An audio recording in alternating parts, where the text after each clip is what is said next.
नमस्कार, मेरा नाम है भिन्न और आज की इस वीडियो में हम जानेंगे अलंकार। अलंकार होता क्या है, इसकी परिभाषा, इसके अर्थ, इसके उदाहरण, इसके भेद, सारी चीज़ें कवर होंगी और वीडियो को अंत तक देखिएगा अगर आप समझना चाहते हैं अलंकार को। तो सबसे पहले देखते हैं अलंकार की परिभाषा। काव्य में शोभा कारक विधान को अलंकार कहते हैं। अलंकार का शाब्दिक अर्थ होता है आभूषण। जिस प्रकार से मानव शरीर को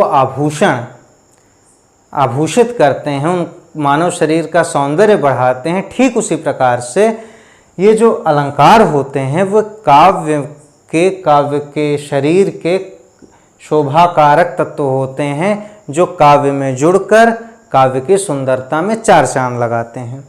मुख्य रूप से इसके दो भेद होते हैं, पहला शब्दालंकार, दूसरा अर्थालंकार। लेकिन आचार्य भोज ने एक तीसरा अलंकार हमें बताया है, उभयालंकार। लेकिन अभी मुख्य रूप से चूंकि इन्हीं दोनों का प्रयोग आता है, नहीं ये दो ज़्यादा रूप से देखने को मिलते हैं, इसलिए हम आज यही कवर करेंगे, शब्दालंकार और अर्थालंकार। तो शब्दालंकार का अर्थ होता है, जैसे कि इसके शब्दालंकार से ही पता चल रहा है कि जहाँ पर शब्दों में अलंकार छिपा हो और जहाँ पर शब्द के स्थान पर उसकी दूसरी पर्यायवाची या उसका दूसरा पर्याय शब्द रख देने पर अलंकार नष्ट हो जाता हो, वहाँ पर आपका होता है शब्दालंकार। इसके उदाहरण पहला है जो है अनुप्रास। जहाँ पर काव्य का सौंदर्य बढ़ाने के लिए एक ही वर्ण की आवृत्ति एक से अधिक बार हो, वहाँ पर आपका होता है अनुप्रास अलंकार। उदाहरण कंकन किंकिन नूपुर धुन सुन। तो अब जैसे आप यहाँ पर देख सकते हैं कि ये जो का आपका वर्ण है इसकी एक से अधिक बार आवृत्ति हुई है, तो आप देख के ही कह सकते हैं कि यह है आपका अनुप्रास अलंकार। दूसरा आपका है मल्लिकन मंजुल मिलिंद मतवारे मिले। तो देख रहे हैं ना कि माँ की एक से अधिक बार 5 बार आवृत्ति हुई है, तो यहाँ पे आप तुरंत पहचान सकते हैं कि यहाँ पर है आपका अनुप्रास अलंकार। दूसरा आपका भेद है यमक अलंकार। यमक अलंकार वो अलंकार होते हैं जिनमें काव्य में एक से अधिक बार एक ही शब्द की आवृत्ति हो, लेकिन उन शब्दों के अर्थ में भिन्नता हो। वह शब्द पुनि पुनि पर है और अर्थ भिन्न ही भिन्न। अब उदाहरण के माध्यम से हम देखते हैं कि देखता हूँ कौन दिन दहाड़े ही दहाड़े है। तो यहाँ पे जो आपका ये पहला दहाड़े है इसका तो अर्थ है दिन दहाड़े से अभिप्राय है, और दूसरे दहाड़े का अर्थ है कि मुझको कौन ही दिन दहाड़े पुकार रहा है, मुझको कौन चेतावनी दे रहा है। और दूसरा आपका उदाहरण है कि आपकी नज़र बीच कबहू नजरी हैं। तो यहाँ पे नजर पहला शब्द हो गया और दूसरा शब्द हो गया आपका नजरी हैं।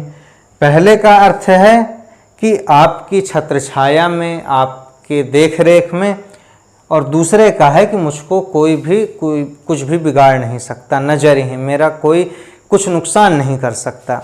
तीसरा आपका भेद है श्लेष अलंकार। श्लेष का शाब्दिक अर्थ होता है चिपका हुआ होना। श्लेष में आप देख सकते हैं कि एक शब्द होता है लेकिन एक ही शब्द से एक से अधिक अर्थ जुड़े होते हैं। उदाहरण है आपका चिर जीवो जोरी जुरे क्यों न स्नेह गंभीर, और को घटिए वृषभानुजा और वह हलधर के वीर। तो यहाँ पे एक वृषभानुजा का अर्थ है राधा जी और दूसरे हलधर के वीर का अर्थ है कृष्ण जी। तो दूसरी ओर वृषभानुजा का अर्थ है गाय और हलधर के वीर का अर्थ है बैल। तो अगर गाय बैल हैं तो उनकी जोड़ी में क्यों न स्नेह गंभीर हो, और दूसरे अर्थ में देखा जाए तो अगर वे राधा और कृष्ण हैं तो उनके स्नेह क्यों न गंभीर हो। अगला आपका बहुप्रचलित उदाहरण है कि रहीमन पानी राखिए बिन पानी सब सून, और पानी गए न उबरे मोती मानुष शून। तो यहाँ पे पानी जो मोती से इसका परिप्रेक्ष्य है वो है उसकी चमक से, मानुष से उसकी इज्जत से, और चून से उसके पानी से। जिस प्रकार से मनुष्य की इज्जत चले जाने पे कुछ नहीं बचता, ठीक उसी प्रकार से चूने से पानी चले जाने के कारण वो अपना गुण खो देता है, और मोती अपनी चमक चले जाने के कारण अपना गुण खो देता है। अगला आपका है वक्रोक्ति अलंकार। वक्रोक्ति अलंकार का शाब्दिक अर्थ होता है टेढ़ा कथन, अर्थात जहाँ पर वक्ता कुछ और कह रहा हो लेकिन जो आपका श्रोता है वो दूसरा ही अर्थ समझ रहा हो। अर्थात कि जहाँ पर व्यंग रूप से काव्य का प्रयोग किया, व्यंगों का प्रयोग जब काव्य में हो तो निश्चित रूप से वो आपका वक्रोक्ति अलंकार कहलाता है। अब उदाहरण के माध्यम से समझेंगे कि क्या कहूँ आज जो नहीं कही, क्या कहूँ आज जो नहीं कही, आखिर मैं अब क्या कहूँ जो अभी तक मैंने नहीं कहा। ये एक व्यंग के रूप से आप देख सकते हैं। तो ये आपका हो जाएगा वक्रोक्ति अलंकार। दूसरा उदाहरण है आपका कि मैं सुकुमार, सीता जी कह रही हैं कि मैं सुकुमार नाथ बन जोगू और तुम्हें उचित तप मौका भोगू। अर्थात मैं सुकुमारी हूँ और नाथ मेरे जो हैं वो वन के योग्य हैं और तुमको उचित है तप और मुझको भोग। ये कैसी विडंबना है। तो ये भी एक तरीके से व्यंग है और व्यंग जहाँ पर होता है वहाँ पे क्या होता है, वक्रोक्ति अलंकार। अब आपको कमेंट बॉक्स में तुरंत बताना है कि इसमें कौन सा अलंकार है कि जानकी खिलौना नहीं बच्चों का बोध सुन और जानकी की आस त्याग आस कर जानकी। कमेंट सेक्शन में जल्दी से बताइए कि इसमें अलंकार कौन सा है। अगला हमारा है वीप्सा। वीप्सा अलंकार। वीप्सा अलंकार होता है कि जब शोक, हर्ष, आदर आदि भावों के लिए एक ही शब्द की पुनः आवृत्ति हो सौंदर्य लाने के लिए, तब वो आपका आ जाता है वीप्सा अलंकार। उदाहरण में देखेंगे मधुर मधुर मेरे दीपक जल। तो मधुर की देखिए 2 बार आवृत्ति हुई है, तो ये आपका हो जाएगा वीप्सा अलंकार। ठीक, ये वीप्सा अलंकार को आप यमक अलंकार से मत कंफ्यूज होइएगा। ठीक, और यहाँ पे दूसरा है कि चिता जलाकर पिता की हाय हाय में दीन। तो हाय हाय जो आपका ये है, इसमें देखिए कि शोक का भाव प्रकट हो रहा है और जो आपका शब्द है वो 2 बार प्रयोग हुआ है। तो आपका ये वीप्सा अलंकार होगा। जहाँ पर आपको किसी भी प्रकार के भावों के लिए 2 बार एक ही शब्द का प्रयोग मिले, निश्चिंत होकर वीप्सा अलंकार समझ जाइएगा। अगला हमारा है पुनरुक्ति अलंकार। पुनरुक्ति अलंकार जहाँ पर काव्य का सौंदर्य बढ़ाने के लिए एक ही शब्द की पुनरावृत्ति हो, एक ही शब्द की एक से अधिक बार आवृत्ति हो, वहाँ पर आपका होता है पुनरुक्ति अलंकार। ध्यान रहे कि यहाँ पे जो बार बार आवृत्ति होने वाले, बार बार आने वाले शब्दों के अर्थ में कोई भिन्नता नहीं होती, जबकि यमक में दोनों शब्दों के अर्थ भिन्न होते हैं, लेकिन यहाँ पे दोनों शब्दों के अर्थ सेम रहते हैं। तो उदाहरण देखेंगे, राम राम कहु राम ही रामा और जान होता तो यह सतनामा। तो यहाँ पे जो राम राम है ये सेम शब्द है, लेकिन सौंदर्य बढ़ाने के लिए इसका 2 बार प्रयोग हुआ है। अगला उदाहरण है आपका कि प्रशांत पुनि पुनि हृदय बंदौ रक्ष रक्ष कपीश्वरम।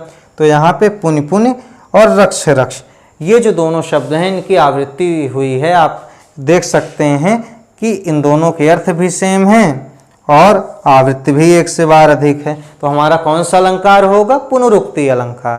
आगे देखते हैं अर्थालंकार। जहाँ सौंदर्य अर्थों में होता है और शब्दों के पर्यायवाची रखने पर भी अलंकार नष्ट नहीं होता, वहाँ पर होता है आपका अर्थालंकार। इसके मुख्य रूप से 4 अंग हैं। उपमेय जिसकी तुलना हो, उपमान जिससे तुलना हो, वाचक जिस शब्द से तुलना की जाए और धर्म जिस गुण की तुलना की जाए। तो उदाहरण स्वरूप इसका देखते हैं, जिसमें 4 अंग का वर्णन है कि हरिपद कोमल कमल से। इसमें हरिपद उपमेय है और इसकी तुलना किससे की गई है, कमल से। तो कमल आपका उपमान हो गया, से वाचक हो गया और कोमल हो गया धर्म।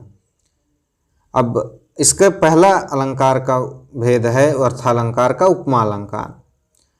जब किसी वस्तु की तुलना किसी अन्य प्रसिद्ध वस्तु से की जाती है तो वहाँ पर उपमा अलंकार होता है।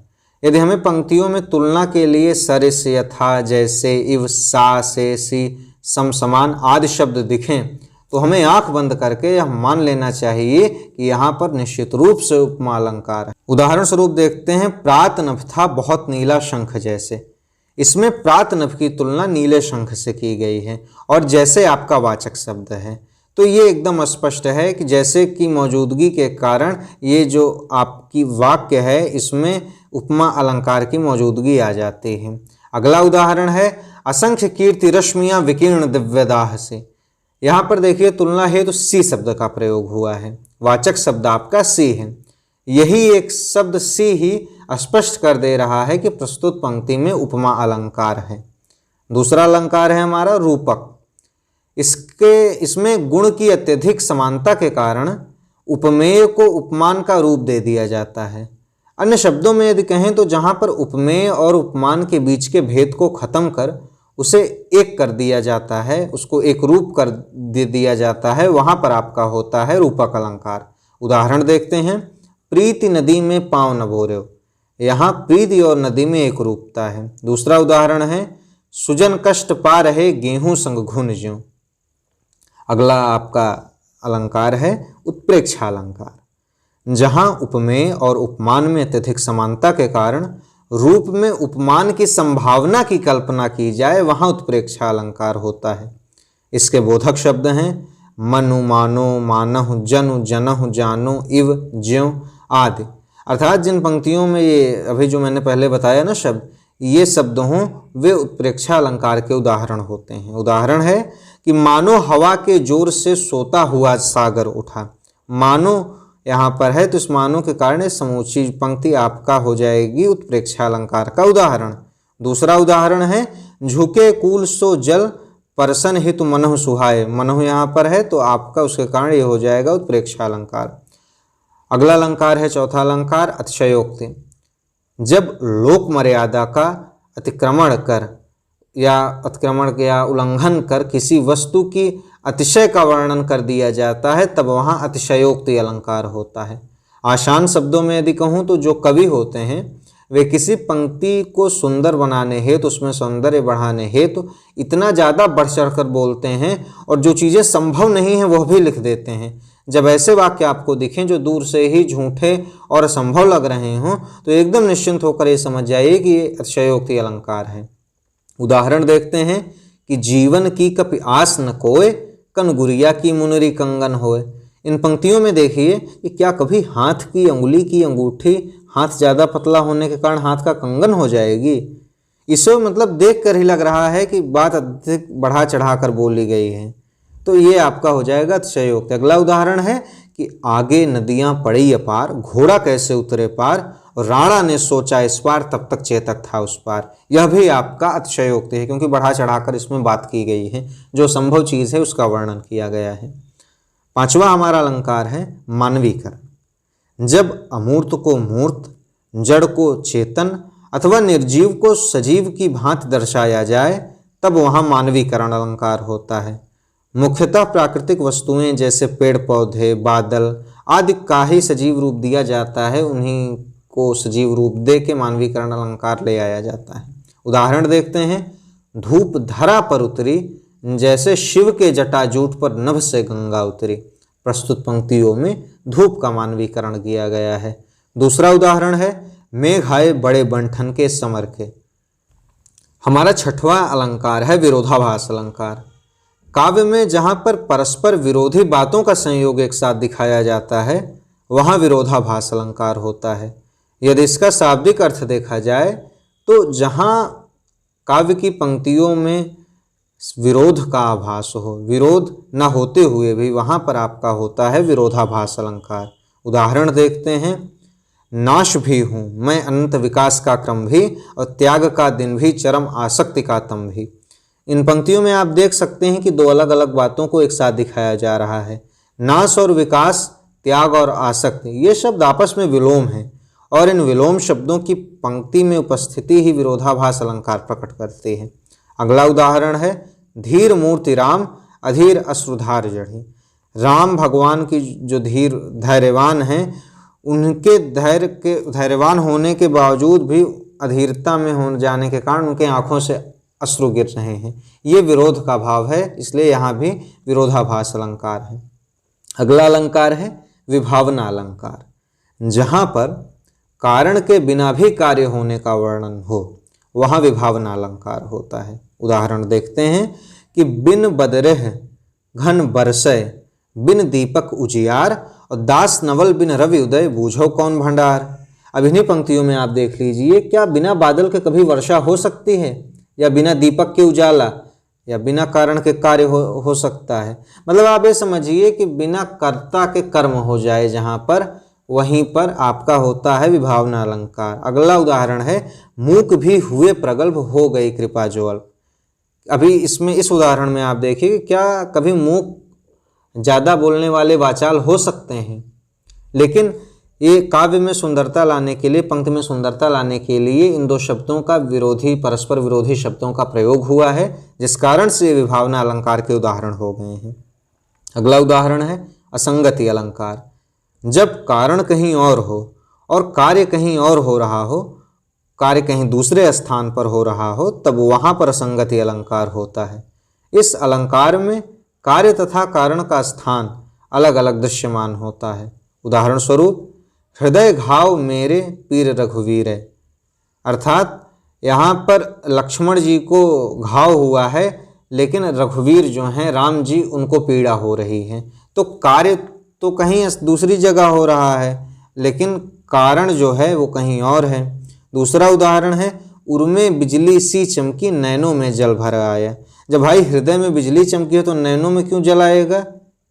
कार्य दूसरी जगह है, कारण दूसरी जगह है। तो इन दोनों उदाहरण से स्पष्ट रूप से आप देख सकते हैं कि कारण और है कहीं, कार्य जहाँ होना चाहिए वहाँ ना होकर कहीं और हो रहा है, और इसलिए ये असंगति अलंकार हो जाता है।